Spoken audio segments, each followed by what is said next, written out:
Today we are going to talk about in-laws. You know, you marry someone and that person's family will become your in-laws. Obviously, the point of view is different, whether you are a girl or a boy, that's a young woman or a young man, or older anyway. But in any case, marrying someone is also marrying his or her family, and you cannot ignore them. My husband was an orphan. His mother died in childbirth, giving birth to the next child after him. So he was barely 3. And his dad died shortly after. So he had virtually no memory of them, very little, and I never got to know them. But I still had in-laws when I married, because you marry a family, not just mother and father. These people will become uncles and aunties, whatever you call them, mamas, tatas, and so on, to your children. And to you, you are not just a cellular unit, lone stars, You are inheriting in marriage two families that who got to know each other and hopefully appreciate each other. And it's your role as their children to make them see your marriage as a plus, as a benefit, as a blessing to the families. And even if you were coming from the same village, there will be differences between families, because even within a family there are differences. There are some people that are not appreciating each other, but the more, if two families that didn't know anything about each other come together because of their children, and that is a beautiful thing. People that had no idea who was the other one. And I guess parents are always looking forward to imagining who will come. As Christian parents, we prayed several years for our children before they got married. At the time, they were not even engaged. So we were praying for them when they were out of the house. They left the house to go to uni, and that was the end of their living under our roof. And so we didn't know who they were meeting on a day-to-day basis, but we prayed for this. And as Christians, we were saying, Lord, we want in-laws that are Christians, at least that our children will marry someone who is equally a committed Christian, because we believe that that's the way marriage works best. And God answered. And God answers you when you and Him agree. When you agree with His schedule and plans and desires, then you come together as one.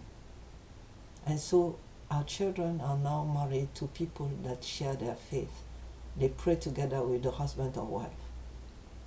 But coming back to in-laws, I didn't have any parents-in-law, no mother-in-law, no father-in-law, but I had brothers and sisters-in-law. One brother-in-law, several sisters. I was not meeting them often, but we had the opportunity to show care. For example, my husband being the younger brother of his senior brother, he used to bring gifts to him every year as traditional, in sign of respect. Unfortunately, at a point we had to stop that because a spiritual war started. But we had several ways of showing care. We brought gifts. We took all the brother's children into our home to train them through school, primary school, secondary school. We had long years of being with them. So that was important, to show that we really cared, that we had come to bring a blessing to the family. Sometimes it's not easy. And we know, especially in Africa, there are problems between members of the family, especially witchcraft.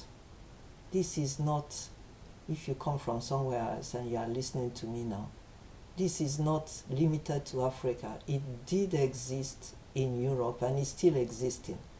There are witches and there's witchcraft. The one on the African continent is a bit different, but it's as deadly. And if you know that you have been attacked, remember that your in-laws are not the ones doing it. Even though they may even boast that they are doing it, they are not. Remember that they are victims themselves, used by the evil one to harm you.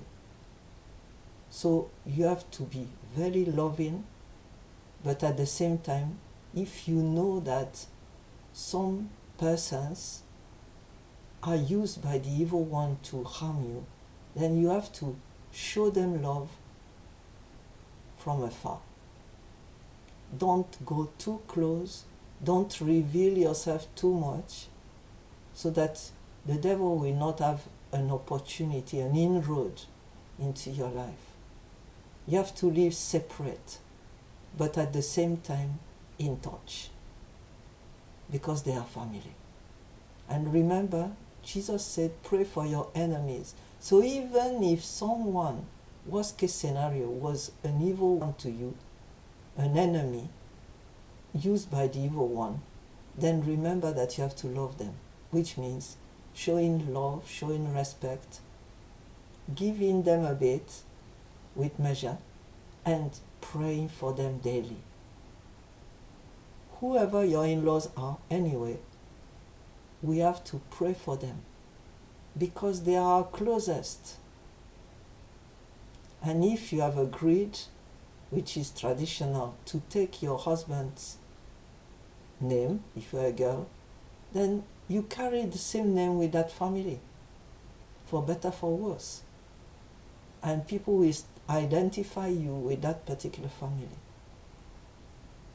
And obviously now your relationship with the in-laws will vary, will be different, whether you are a man or a woman. A woman will always have to take care and take into account the fact that there was a woman before her that used to take care of her son. So the mother-in-law is the one that used to pour her love on that son before he got married to you. So you cannot just ignore her.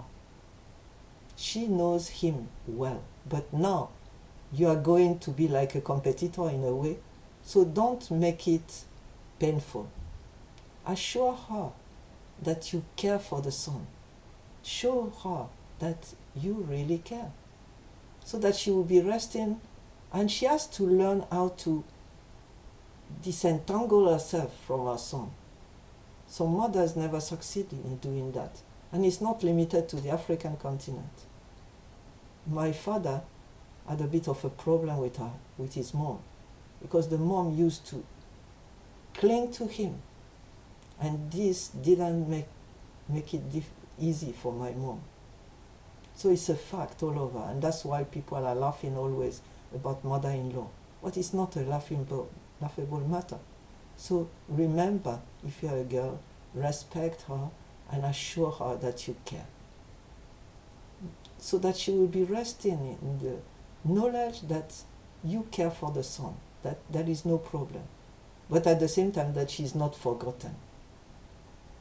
And if you are a man, of course, you have to show the family of the girl you married that they can rest assured that you have her best interest at heart. that you protect her, because that is what the girl's family want to know. My own family was very far away, thousands of kilometers away from us. And at first, they wanted to know better, Sometimes their questions were intrusive into what we considered our privacy. So we ignored it gently. We didn't say no, we just forgot about their questions. And they got used to it. So that is the way to deal with in-laws. Bless you.